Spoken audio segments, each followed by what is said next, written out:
É normal isso. Paulo era famoso? Paulo era muito famoso. Pedro era famoso? Pedro era muito famoso. João era famoso? Era muito famoso. Agora, algum deles fizeram alguma coisa para ficar famoso? Então, eles não tinham o objetivo. Não era essa a motivação do ministério deles. A motivação verdadeira deles era o quê? Pregar o Evangelho, ganhar almas para Deus, trabalhar para Deus, ser servo de Deus. Era sempre visando continuar a obra de Jesus, obedecer ao ID de Jesus, obedecer à grande comissão. Esse era o objetivo deles. Eles deram suas vidas para pregar o Evangelho e ganharem almas para o Senhor. Então eles nunca pensaram em adquirir fama com isso. Tópico 2, a simplicidade. O maior exemplo de simplicidade e equilíbrio temos na vida de Jesus de Nazaré. A leitura bíblica em classe descreve-nos a sábia atitude de Jesus em não deixar-se seduzir pela fama e retirar-se na hora apropriada. O Nazareno sabia exatamente da sua missão a cumprir, João 5,30.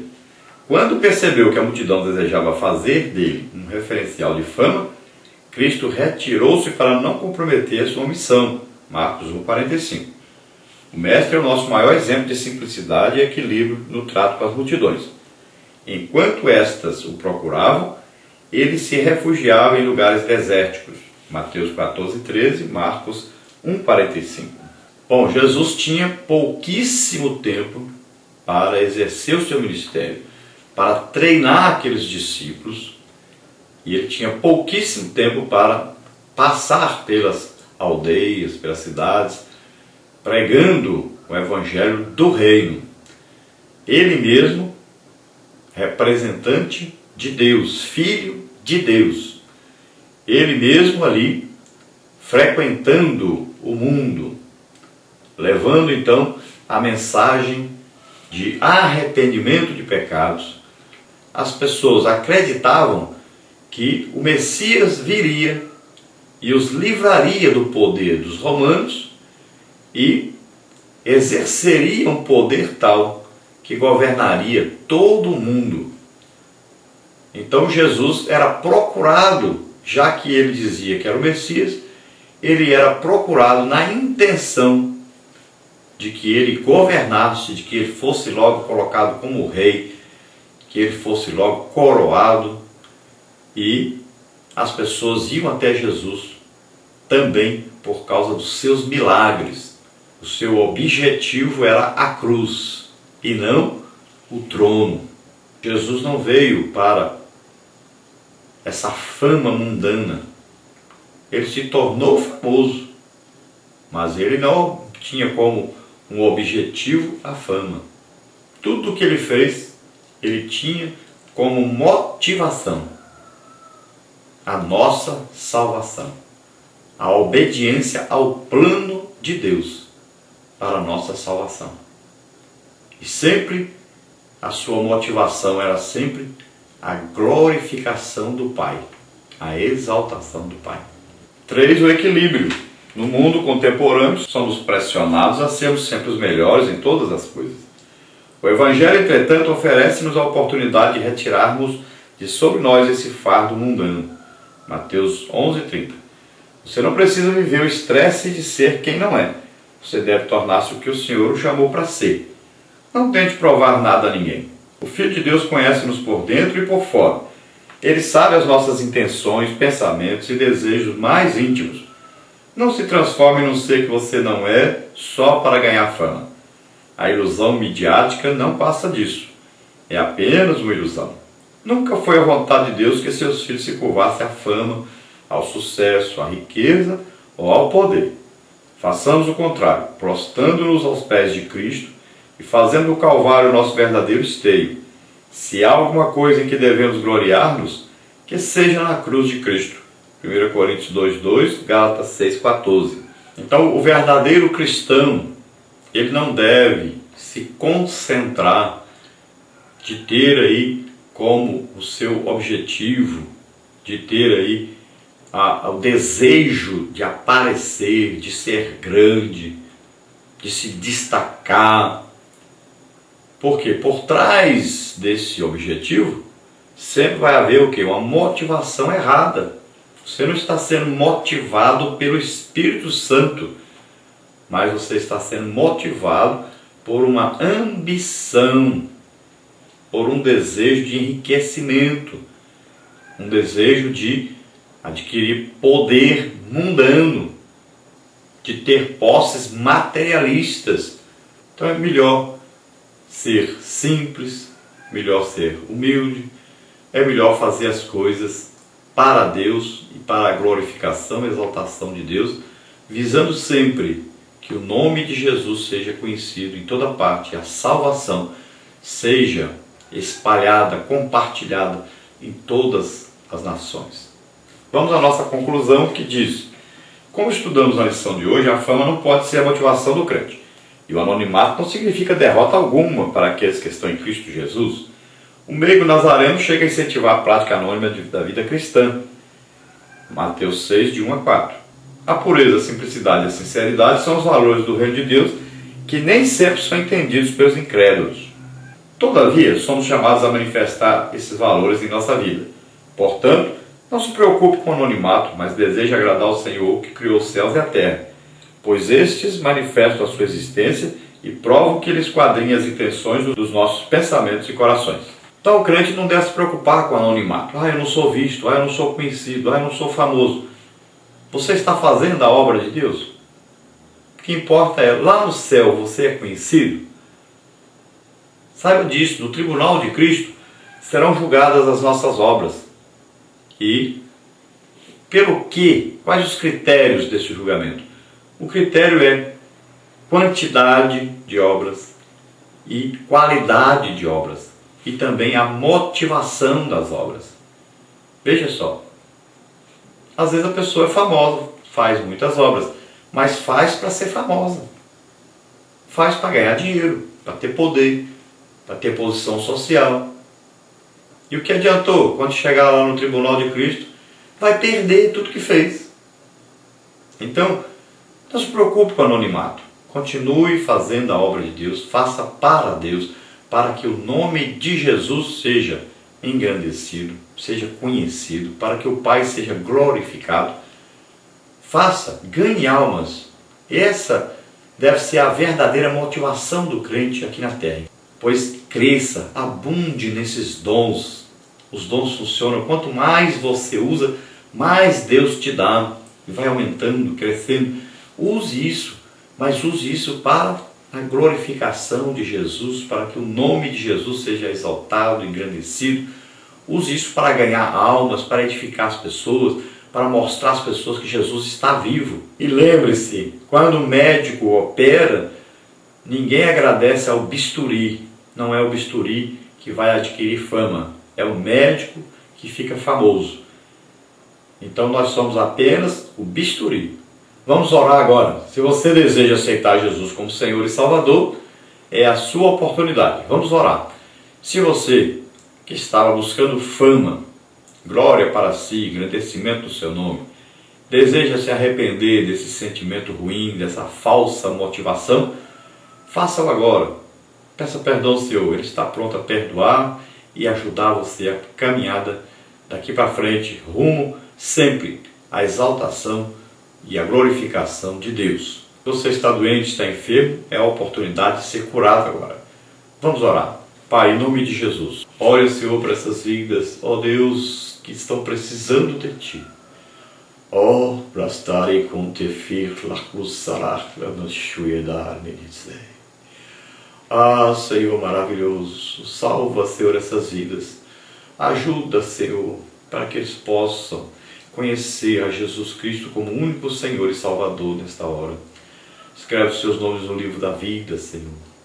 Olha, Senhor, para aqueles que se arrependem, que estavam, Senhor, com a motivação errada, que estavam com a motivação até maligna, Senhor, tentando enganar ao Senhor, tentando enganar as pessoas, trabalhando, Senhor, para a fama própria, pelo poder próprio. Ó, Senhor, ajuda essas vidas agora. a lembrarem-se, Senhor, que estão na terra, para que o seu nome, Senhor, seja engrandecido, exaltado, para que as pessoas sejam salvas, Senhor. Ó Deus poderoso, perdoa agora essas falsas motivações, esses falsos desejos.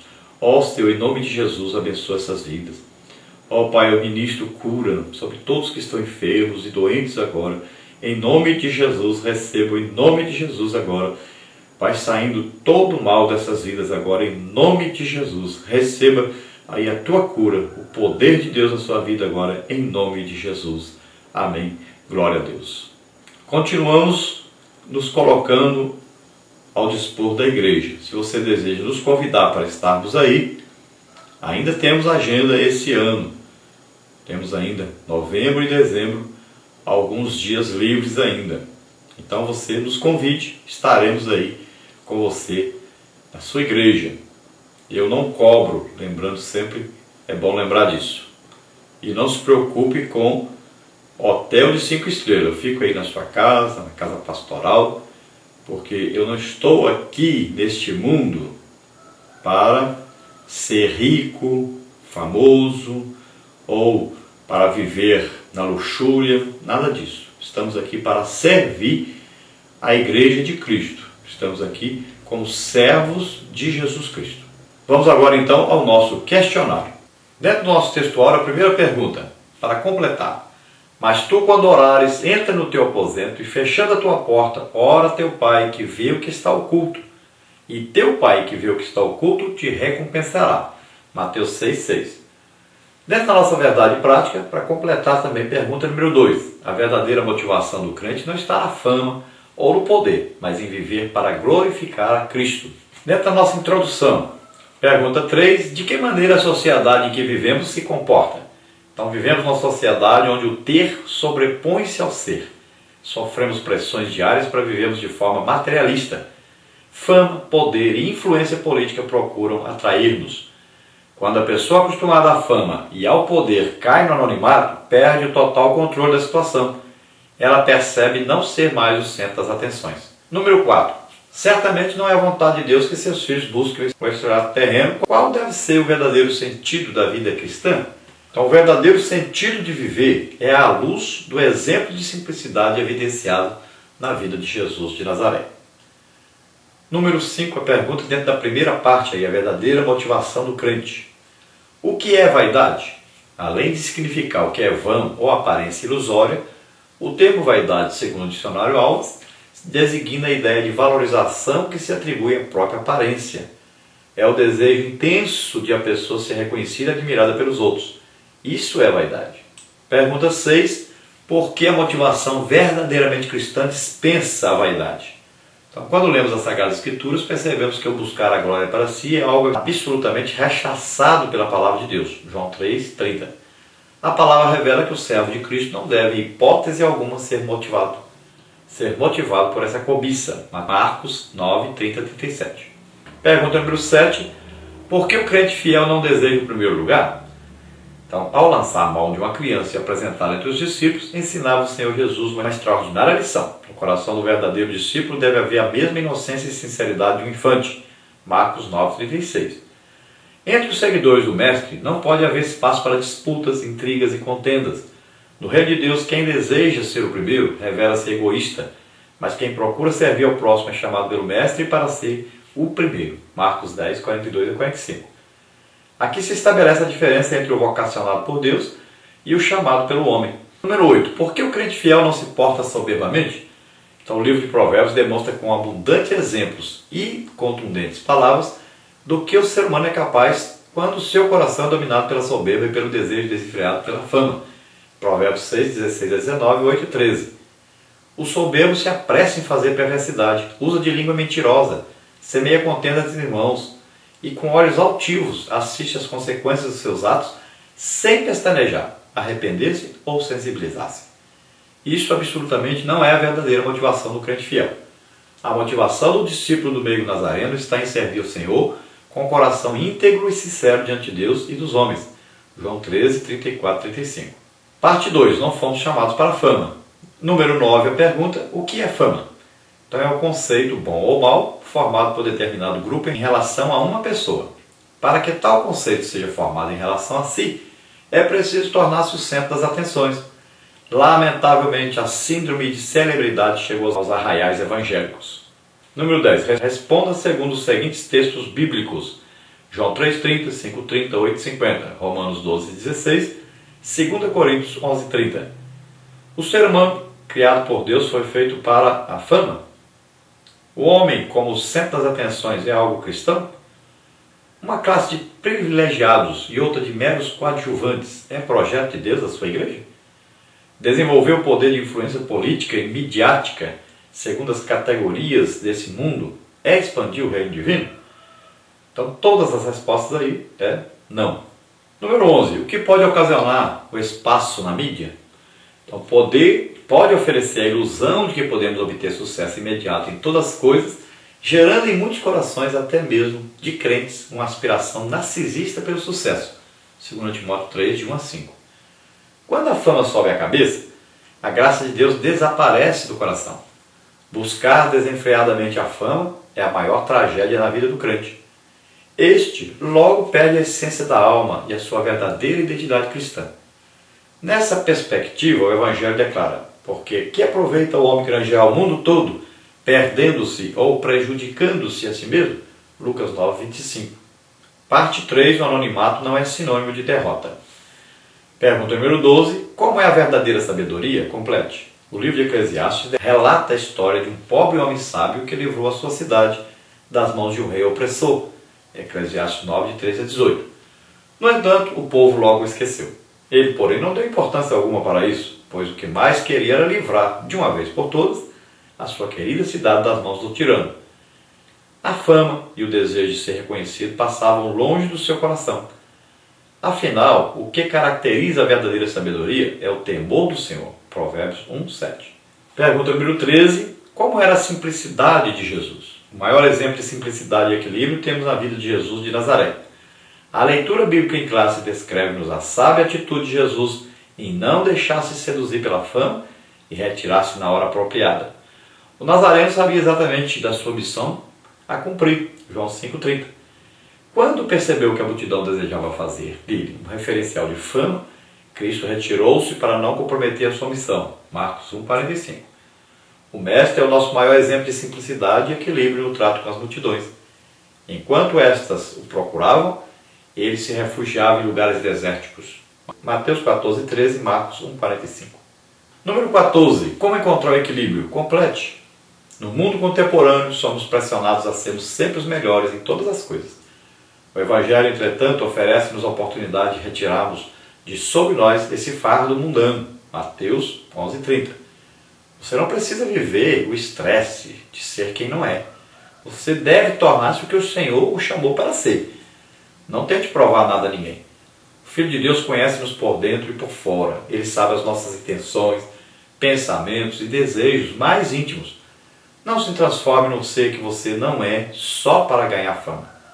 A ilusão midiática não passa disso. É apenas uma ilusão. Nunca foi a vontade de Jesus que seus filhos se curvassem à fama, ao sucesso, à riqueza ou ao poder. Façamos o contrário, prostrando-nos aos pés de Cristo e fazendo o Calvário nosso verdadeiro esteio. Se há alguma coisa em que devemos gloriar-nos, que seja na cruz de Cristo. 1 Coríntios 2,2, Gálatas 6,14. Agora a nossa conclusão, número 15, para completar. Como estudamos na lição de hoje, a fama não pode ser a motivação do crente. E o anonimato não significa derrota alguma para aqueles que estão em Cristo Jesus. O meigo nazareno chega a incentivar a prática anônima da vida cristã. Mateus 6, de 1 a 4. A pureza, a simplicidade e a sinceridade são os valores do reino de Deus que nem sempre são entendidos pelos incrédulos.